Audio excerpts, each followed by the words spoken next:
ஓம் சாய்ராம், ஜெய் சாய்ராம். எல்லாரும் நல்லா இருக்கணும், எல்லாருக்கும் நல்லதே நடக்கணும்.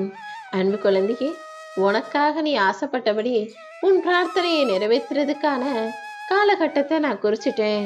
இதோ நான் சொன்ன இந்த தேதிக்குள்ளாகவே நீ நினைச்ச எல்லா காரியமும் உனக்கு வெற்றிகரமாக கைகூடி வரப்போகுது.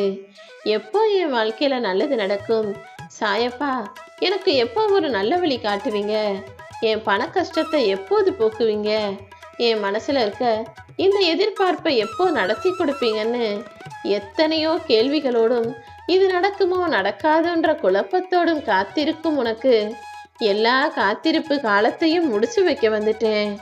இதோ உன் வாழ்க்கையில இப்போது நீ வெற்றி பெறுவதை யாராலுமே தடுக்க முடியாது என் செல்லமே. உன்னை சுத்தி இருக்கிறவங்கள ஒரு சிலரு வேணும்னே நீ மனசு கஷ்டப்படுவ வருத்தப்படுவன்னு தெரிஞ்சும் உனக்கு தவறு செய்கிறாங்க, தீங்கு செய்கிறாங்க, துரோகம் செய்கிறார்கள்.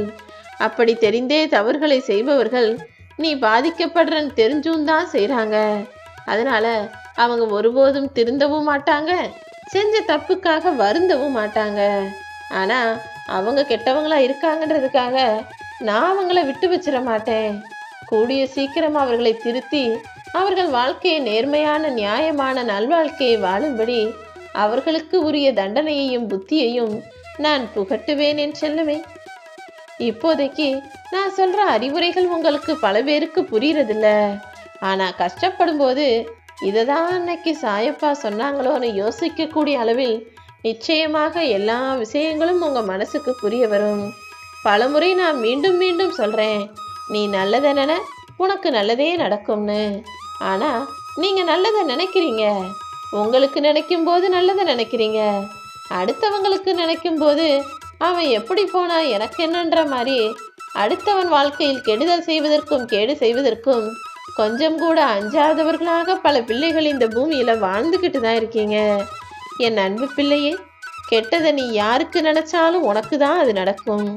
அதே நேரத்துல நல்லதை நீ யாருக்கு நினைச்சாலும் அந்த நல்லதும் உனக்கு நடக்குங்கிறத ஞாபகம் வச்சுக்கோ. நம்ம நல்லா இருந்தா போதும், அடுத்தவன் எக்கேடு கெட்டா என்னன்னு ஒருபோதும் யோசிக்காதே என் தங்கமே. உன் மனசு எப்பவுமே ஒரு வித்தியாசமா தான் இருக்கு. உனக்காக இந்த பூமியில நான் எவ்வளவோ விஷயங்களை கொடுத்து வச்சிருக்கேன். ஆனா கிடைச்சதை நினைச்சு கொஞ்சம் கூட சந்தோஷப்பட மாட்டேன்.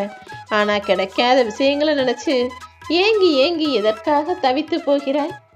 உனக்கு கிடைச்ச இந்த விஷயமும் உனக்கு கிடைச்ச இந்த வாழ்க்கையுமே கூட அமையாம எத்தனையோ பேர் இந்த பூமியில கஷ்டப்படுபவர்களாகவும் நஷ்டப்பட்டவர்களாகவும் வாழ்ந்துகிட்டு இருக்காங்க. ஆனா நீ உன்னை விட கீழே வாழ்றவங்கள பத்தி யோசிக்கிறது இல்ல. உனக்கு அது இல்லை, இது இல்லை, அது கிடைக்கல, இது கிடைக்கலன்னு இல்லாததையே ஏன் பெருசாக பேசுகிறாய் என் செல்லமே.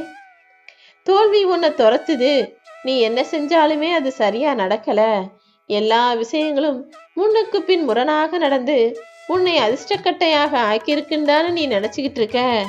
பொறுத்திருந்து பார், நான் சொன்ன இந்த தேதிக்குள்ளாகவே நீ மிகப்பெரிய வெற்றியை பெறப்போகிறாய் என் செல்லமே. எப்பவுமே நல்லதை நினைச்சினா அது பல நன்மைகளை உனக்கு கொடுக்கும்.